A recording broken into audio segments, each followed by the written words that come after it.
องค์การอาหารโลกแห่งสหประชาชาติและรัฐบาลญี่ปุ่น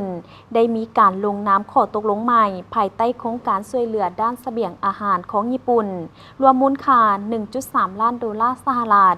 โดยการช่วยเหลือครั้งนี้แม่นเน้นใส่ชุมชนที่ด้อยโอกาสในลาวพิธีลงนามได้จัดขึ้นในวันที่ 9 ธันวาคม 2025 ที่นครหลวงจันทร์ซึ่งการช่วยเหลือของรัฐบาลญี่ปุ่นในครั้งนี้แม้นมีความสำคัญอย่างยิ่ง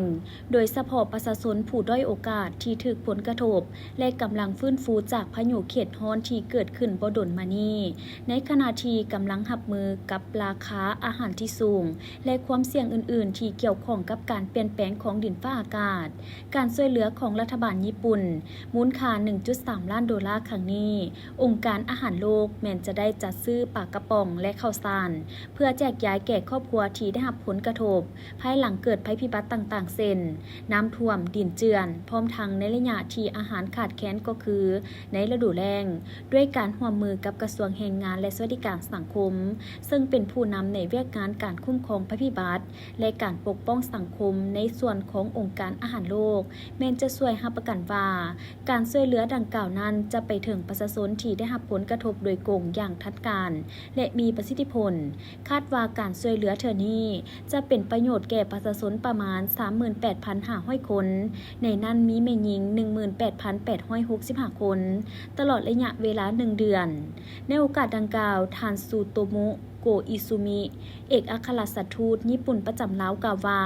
ในระยะหลายปีที่ผ่านมาการเปลี่ยนแปลงสภาพอากาศความยุ่งยากทางด้านเศรษฐกิจและปัจจัยอื่นๆที่เป็นภัยข่มขู่ต่อความมั่นคงทางด้านเสบียงอาหารญี่ปุ่นได้สืบต่อการช่วยเหลือด้านอาหารสำหรับสาธารณรัฐประชาธิปไตยประชาชนลาวแท้จริงแล้วในปีผ่านมาและปีนี้ลาวได้ถูกพายุเขตร้อนและพายุไต้ฝุ่นพร้อมด้วยภัยน้ำท่วมที่เกี่ยวข้องพัดถล่มซ้ำแล้วซ้ำอีกถึงว่าการช่วยเหลือด้านอาหารนี้เป็นเพียงมาตรการชั่วคราวเท่านั้นพวกเขาหวังว่ามันจะช่วยลดพ้นความทุกข์ยากเฉพาะหน้าของผู้ที่ต้องการช่วยเหลือในสาธารณรัฐประชาธิปไตยประชาชนลาวและช่วยให้พวกเขาสามารถแก้ไขปัญหาท้าทายต่างๆในอนาคตได้ด้วยตนเองในนามส่วนตัวรู้สึกดีใจหลายที่ได้เป็นส่วนหนึ่งในการร่วมมือกับองค์การอาหารโลกอีกเทื่อหนึ่งซึ่งเป็นคู่ร่วมงานที่เชื่อถือได้ของพวกเขาในการจัดตั้งปฏิบัติข้อริเริ่มต่างๆที่เกี่ยวข้องกับการช่วยเหลือของญี่ปุ่นพร้อมนี้ท่านมาร์คอันเดรโปสผู้ตั้งหน้าและผู้อำนวยการองค์การอาหารโลกประจำลาวกล่าวว่า